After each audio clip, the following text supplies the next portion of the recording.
start. Hello everyone and good afternoon. So I want to start my presentation by asking a very simple question. I mean, like, be honest. What comes to your mind when I just say apple? Actually, just tell me, yeah. Just go on. Apple. What comes to your mind? The fruit. Computer, bread, fruit. Fruit. Okay. Actually, that's what I was hoping at this. That's what the answer I was looking for. Obviously, as you see, without me mentioning any word about any company, at least one of us said the company, the computer company, even though the very same word stands for fruit. Does that mean that we've been brainwashed? Or what is it that makes us think in a certain way? So, I am Mustafa Asim, studying in a very same university as you, Aalto University at Autonomy. And I do electronics as well as Yan. And today, as a big user of Apple, I see myself to have very good information for you about the Apple and this giant company.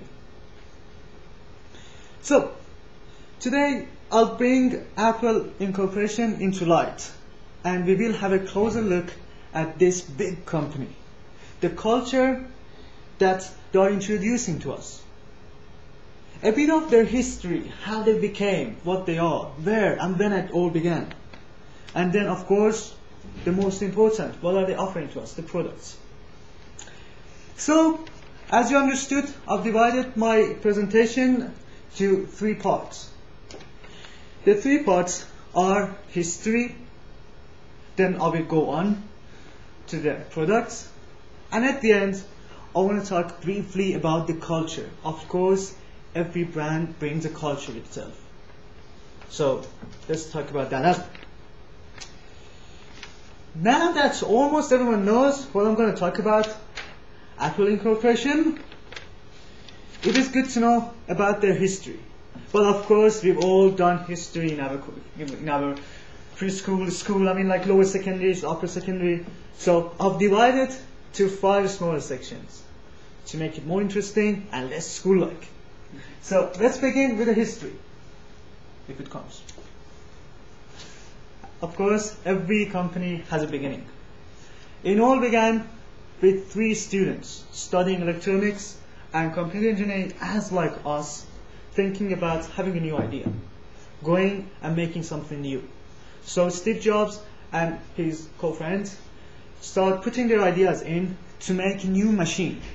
And at that point, we were not talking about any computers. They're just a machine, which works. And the first one which came out didn't even have a case or anything. It was just a normal machine which you could connect to something else and process some information.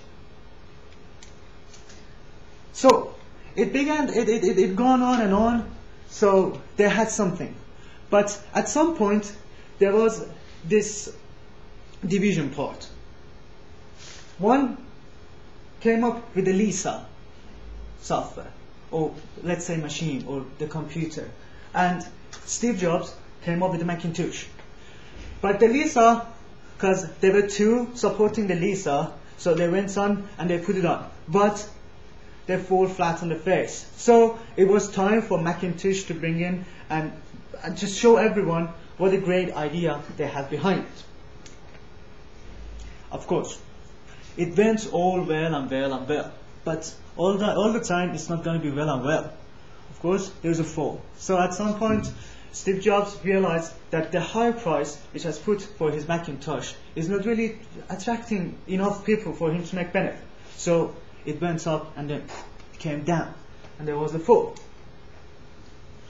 But Steve Jobs, as we all know, has a brain to just get back on track. And of course, with help of, if I am sure, with help of IBM, they made a new system which could process better, faster, and of course, a bit cheaper. So again, they became a very profitable company. And now we come to this era, mobile consumer electronics era. every one of us has a device called mobile phone in our pockets. Yeah. All of us are somehow connected to the internet. All of us somehow watch TV. And how do they work? With digital signals. These are some technical problems that they want to come back. So, now that we are somehow familiar with the history behind this company, isn't it wise to see what do they make and offer? So it is time to look at their products and their offering.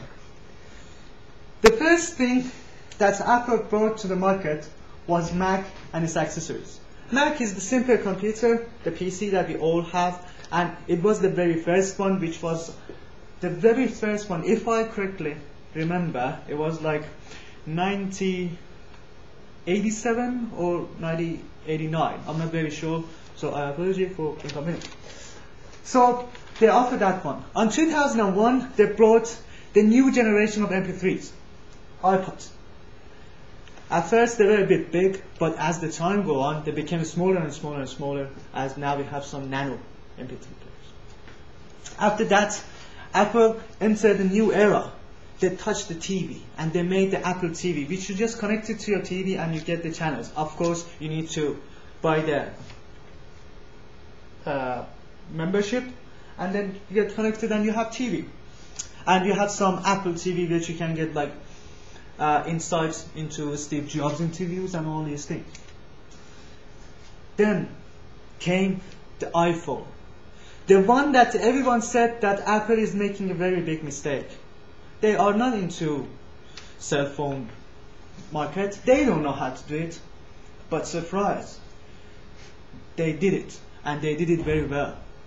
And they just brought a new concept of mobile phones. Mobile phones weren't anymore a device for calling. The mobile phones weren't just a device that you could somehow get on the internet. They made it so you could call, you could watch movies, you could go to the internet, surf on YouTube, come back and talk on a phone. You make a conference call, and right now they have iPhone 4 which you can have a FaceTime, meaning you can see the one you are talking to without any extra charges. And now the very last one is iPad. iPad, some people call it the giant iPhone, came in. It's a new tablet, and of course I truly believe it's still work in progress. And believe it or not, this is the next big hit after the iPhone. Products gone, history went through. Isn't it good to know about their cultures?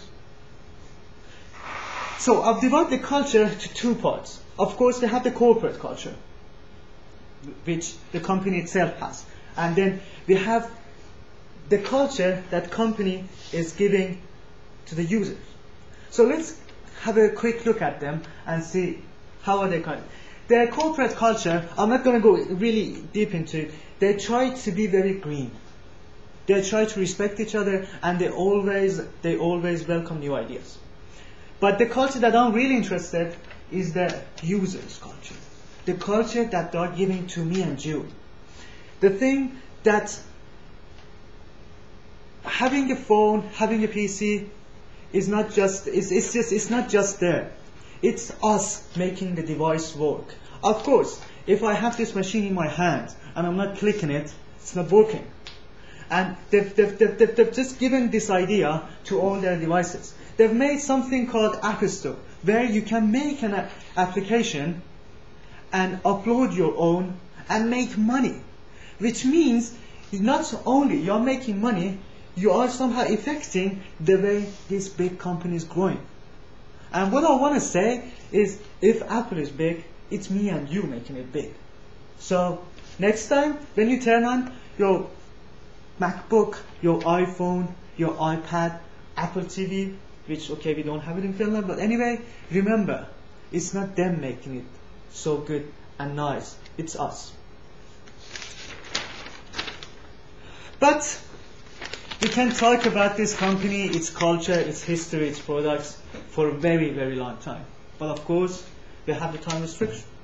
So, just to refresh our memories, let's go and have a look what we talked about. Apple was a very, very small company, but the founders had and still have very, very big dreams. Their product range from a simple TV receiver to iPhone and a touch tablet. And I can tell you, they truly have their own culture. And the culture is growing all the time. What we learned today?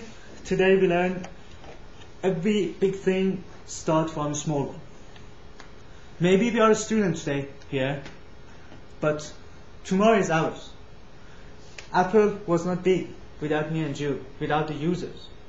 So don't worry, it's not going to stay this way, so we're going to make the future. And hopefully today you got some information about Apple, their history, a brief information about their products and the culture that they are offering. What I want to say at the end is an apple per day keeps the doctor away. Thank you. All right.